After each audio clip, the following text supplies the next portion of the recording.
Pierre d'Or 2023, 25 ans pour l'avenir. Une série documentaire avec le soutien de Groupama Immobilier. Aujourd'hui, Olivier Delaroussière, au micro de Pascal Bonnefille. Olivier Delaroussière, bonjour. Bonjour. Vous êtes le président de Vinci Immobilier et on est très heureux de vous recevoir à l'occasion de ces 25 ans des Pierres d'Or. Alors, pour vous, entrons dans le sujet sans perdre de temps. L'immobilier de demain, puisque c'est quand même notre grande affaire, il sera... Moi, je crois que c'est difficile de définir l'immobilier en un seul adjectif. Oui, c'est un peu un défi, soyez honnête. En tant que promoteur, notre responsabilité dans les années à venir sera d'œuvrer pour un immobilier qui soit à la fois plus économe en ressources naturelles et bien sûr plus performant sur le côté thermique, mais aussi plus convivial, ouvert sur la ville, plus inclusif et aussi réversible.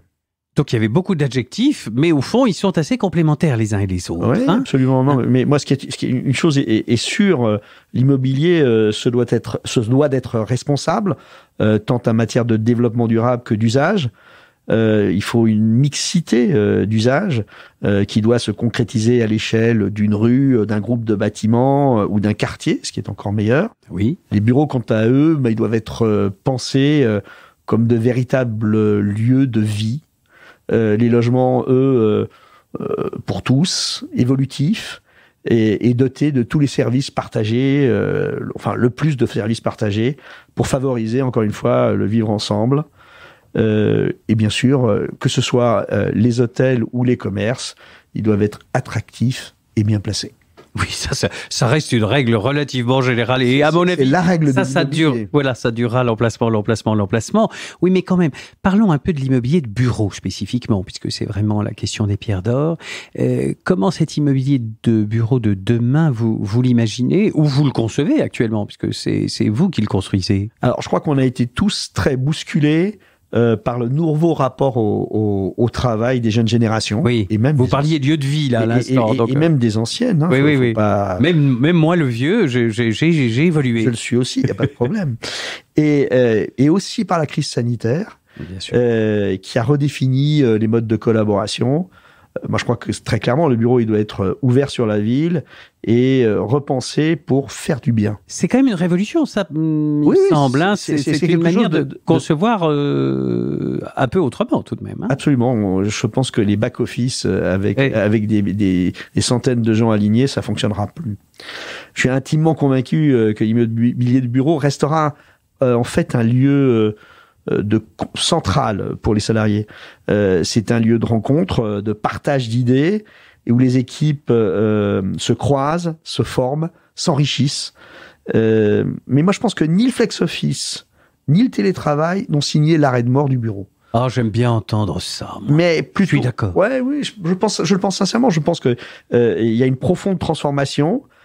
Il faudra, comme je l'ai dit tout à l'heure, être plus économe en surface, mais il restera primordial en fait, dans les rapports humains.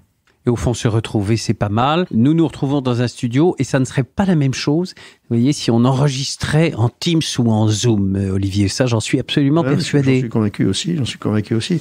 Puis, je pense qu'aussi, ces transformations, cette transformation, elle passera aussi par la réversibilité, ce que j'évoquais tout à l'heure. Et puis, une démarche bas carbone un peu visionnaire, qui consiste à prévoir dès la conception les multiples usages que peuvent avoir un bâtiment au cours de sa vie. Voilà. Et se dire, par exemple, je conçois un immeuble de bureau, mais demain, il pourrait accueillir du logement ou un hôtel ou quelque chose de ce type-là. C'est ça ? Absolument. Et je trouve qu'on a eu un exemple formidable à Paris, ce sont les immeubles haussmanniens, qui ont eu tous ces usages et qui se sont transformés au fur et à mesure. Et qui vont peut-être devenir, pour certains d'entre eux, en tout cas, du logement, après avoir été du bureau et du logement à l'origine. Donc, ce sont des immeubles réversibles. C'est vrai. Et au fond, les leçons des anciens, c'est pas toujours complètement idiot. Voilà. Alors, quels sont pour vous les immeubles qui vous ont beaucoup marqué dans les quelques dernières années et puis ceux qui, selon vous, vont marquer les années à venir ? Alors moi, il y a un immeuble qui m'a marqué esthétiquement. Je ne sais pas comment il fonctionne parfaitement à l'intérieur, mais c'est la Tour Éclat de Jean Nouvel, que je trouve. Je l'ai tous les jours en face de mon bureau, donc je la trouve franchement très belle. Oui. Après, il faut qu'elle se remplisse. C'est un élément important, mais en qualité esthétique, elle est assez extraordinaire. Et puis je crois qu'on peut encore croire aux tours, parce qu'on peut aujourd'hui construire des tours modernes, durables, et qui permettent d'offrir aux salariés une qualité de vie. Et je pense que c'est tout à fait possible. C'est tout à fait possible. C'est pas du tout fini là. Il faut être. On aura peut-être un peu moins de tours, mais bon, voilà, c'est quand même un bel outil pour beaucoup de choses.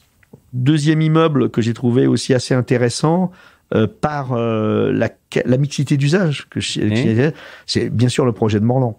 Dans le 4e arrondissement. Vous n'êtes pas le premier à le citer, voilà, parce que c'est vrai qu'il a été... En plein cœur de ville, il y a beaucoup de choses différentes. C'est le résultat d'un concours, c'est une imagination. Moi, j'ai perdu ce concours, donc je suis d'autant plus élégant à en parler. Je suis d'autant plus tranquille pour en parler, mais Laurent Dumas est quelqu'un que j'aime beaucoup et qui a fait, je pense, un travail assez extraordinaire avec ce toit terrasse, avec tous ces éléments. Et puis partant d'un immeuble très très fatigué, donc ça, c'est qui est intéressant. Oui, c'est vraiment la transmutation là. Alors, je vais faire référence aussi peut-être à des immeubles qu'on est en train de faire. Oui, c'est pas interdit. Nous, en particulier, vous parliez de tour tout à l'heure, du fait qu'elle continuera à exister. La tour de Toulion, qui est sur la gare de la Parc 2, et qui va être, elle est signée par Dominique Perrault, et ça va être un des immeubles emblématiques, et ça l'est déjà, alors qu'elle n'est pas terminée, des plus emblématiques de la région lyonnaise. Bon, je ne peux pas ne pas la citer. Non, puis il y a de belles tours à Lyon, soyons honnêtes. Il y a quelques belles tours, absolument. Oui. Alors, toujours chez nous, parce qu'il ne faut pas... on a un immeuble qui est assez étonnant, qui est les anciens magasins Dufayet. Personne ne connaît. Peu de gens connaissent les anciens magasins Dufayet. Dans le 18e arrondissement de Paris, qui était le plus grand magasin. Oui. Qui a été grand magasin à l'époque, en 1910, 1930. C'est un homme qui est un inventeur du commerce. Absolument, absolument. Et là, on a repris un tout petit bout de ce magasin, mais avec une façade absolument exceptionnelle, et on transforme cet ensemble aussi dans des bureaux très contemporains, pas du tout dans un quartier d'affaires, mais dans un quartier extrêmement vivant, très sympathique. Entre Montmartre et Barbès. Exactement, mais avec une vue sur tout Paris, avec une toiture terrasse qui est juste remarquable, et dans lesquels les utilisateurs, en tout cas je l'espère, pourront en tirer un parti assez exceptionnel. Mais là aussi, c'est un très beau projet parce qu'on part d'un immeuble qui a été sublime à une époque, on va dire, qui était une entrée prodigieuse d'un grand magasin, etc., mais qui depuis avait un petit peu vieilli. Il avait mal vieilli. Ah, voilà, soyons gentils. Il avait été utilisé d'une manière un peu diverse. Un peu diverse. Voilà, et donc la redescence d'un immeuble de cette qualité, je trouve que c'est un très beau signe aussi. Absolument. Et enfin, mais c'est pas seulement ce qu'on réalise nous.